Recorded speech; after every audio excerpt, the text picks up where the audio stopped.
Thank you very much for inviting me, and I would like to say thanks to Madam Safina because she has completely explained our aims and objectives.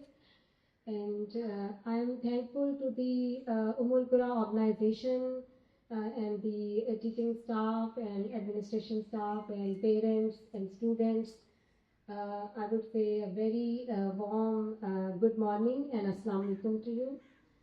I would say that because whenever we talk about the genetic disorders, the main problem is that we are not in coordination with the main stakeholders, like the families where these genetic disorders are. They do not cooperate and they don't want to go for that.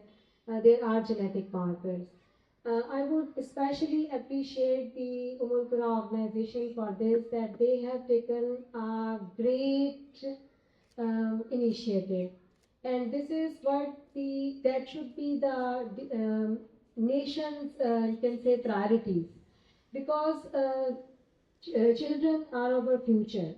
And in earlier days, we used to say that good health and good physique both are essential, but we are living in the era of AI, where I would say that even if the person is physically not fit, but if the brain is working, the person can contribute and can support his or her life.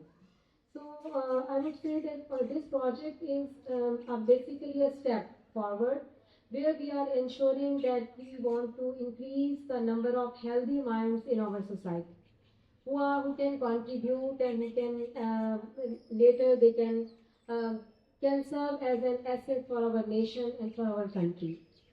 So in this project we have launched the multiple levels. Clinicians, they will be doing their job, and the psychiatrists, they will be doing their job. They will be helping these patients. They will be conducting trainings. Clinicians will be identifying the patients. And as a geneticist, I would like to say that I have tried on my best, and I have find out a foreign collaborator that if you can identify here that these are the students or the children who are suffering from autism, we can enroll their families, and then we will collect the blood samples from them, and then we will send for the whole genome analysis.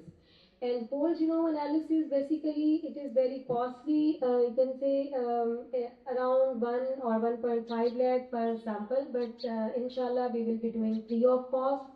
And after that, as Madam Sakina has mentioned, that we will be able to find out the genetic markers which are contributing to this disease. Because at this time, it is known that 10% other factors and 90% is the role of genetics. So if we can identify those markers which are in common in our families, so later on we can base some diagnostic test on that. And prior to the development of the disease, as it is mentioned by Dr. Satina, that we will be doing genetic counseling, that such couples where these mutations are there, they should be given advice that at least the person should not be married with another person who is the carrier of that genetic disorder. So this is the main thing that we will be doing, and inshallah I hope that this collaboration will work for the best possible opportunities and achievements for the nation. Thank you very much.